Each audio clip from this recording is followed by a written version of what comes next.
The relationship between the U.S. and Russia has always been complex and most of the time unpredictable. Well, now that the Obama administration is promising to reset its rules of engagement with Moscow, what can we prepare for? Joining me now to talk more about this topic is Stephen Cohen, professor of Russian Studies at New York University. Thank you for joining me. My pleasure. The Obama administration is using words like reset, restart, reboot when referring to relations with Russia. As for reset, of course, you could reset the relationship back to the Cuban Missile Crisis. I mean, it depends on where they want to reset it.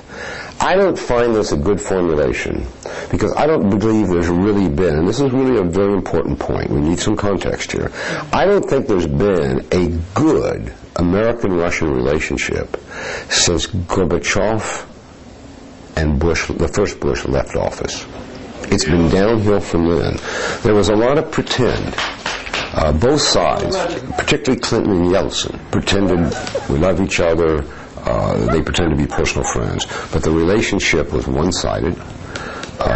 Clinton and the White House treated Yeltsin in the Kremlin like a defeated power, a supplicant, a junior partner at best. So the question about to where you're going to reset is fundamental. Where are you going to reset it to? There was a lot of pretense about friendship. There wasn't any, and there was never any partnership. So this whole reset thing needs to be discussed. There's no sense. What would we like to have with Russia? Obama hasn't said. The media has made a lot out of the letter that Obama wrote to President Medvedev, offering a deal with respect to the missile defense system that the U.S. would like to deploy in Russia's backyard. So what can come from this letter? This letter that Obama sent. He immediately backed off, President Obama, and said, I didn't mean to offer what diplomats call quid pro quo. I didn't mean to say that if they'll bring Iran to the negotiating table, we won't build missile defense components in Czechoslovakia and Poland. He backed off. And Medvedev also said, we're not interested in the quid pro quo. We're interested in opening discussions. So both sides have said we didn't mean exactly what Obama seemed to be suggesting. We're backing off. So that's the first problem. Mm-hmm. The second problem is that there's no awareness in this offer that Russia has a special problem with Iran that we don't have. And this is part of the problem in the United States. We have always assumed, since the Soviet Union ended, we didn't assume this when the Soviet Union existed because they were like, oh, they're different, they're communists, so they got their own.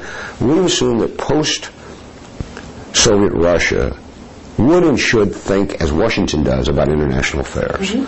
But this eliminates from policy making what's absolutely essential, the geopolitical conditions and the political situation in the capital. Russia's foreign policy can't be made in Washington, it has to be made in Moscow. And there are different points of view. Secondly, and most importantly, the United States is a very long way from Iran. We do not have a substantial Muslim population. Russia has 20 to 25 million citizens of Muslim descent or belief. Also, Russia is close to Iran. This creates an entirely different set of interests and concerns and possibilities. Russia's policy cannot be the same as America's policy. Isn't it interesting how Obama sort of was the lone candidate that stood out about re-engaging diplomatically with Iran? That's what, he sort of prided himself on that. This is going to be my approach, a new approach America will take. And yet, he's beginning these discussions about mounting more pressure on Iran before that first meeting has even taken place. I hadn't thought of that, actually. I mean, I really had not thought about that. That's a very smart thing to say. You're right. It's a reversal of what one would have expected from him, that they're going to try the hard line first. On the other hand, they're approaching Syria. You remember that what he said was a little different. He said, I believe in talking to everybody. Mm-hmm. And then people said, even Iran? And he said, yeah, even Iran. And then he got in trouble about that, and he backed off a little. But you're right. And in fact, in one of his speeches, he said, I propose a new era of American diplomacy. Mm-hmm. A new era. That's what he meant. Mm-hmm. But it is a kind of, it's either an irony or a tactic, what they're doing. That first they're trying to soften up Iran, and then they'll go talk to him. Now, you argue that missile defense is not the primary contentious issue between the U.S. and Russia. Instead, you believe it's NATO. I think missile defense, though the Kremlin is wound tight about it, is a bit, I wouldn't call it a bogus issue, but it's not a primary issue. First of all, it won't work. Secondly, given the economic constraints in this country, I'm doubtful that Congress would vote the money for it. The Russians know this, and they're not stupid. They spend a lot of time reading the American press. But more importantly, let's say Russia is concerned about it. They're concerned about it in conjunction with NATO's movement to Russia's borders. Because if you sit in the Kremlin and you look out the window, so to speak, and you see NATO in the Baltics, NATO coming very close to Ukraine, NATO coming close to Georgia, NATO already in some ways in Central Asia. And then you look to the West and they're putting missile defense, which potentially, and this is true, could nullify their retaliatory nukes on their upward rise. Then you feel you've been surrounded everywhere.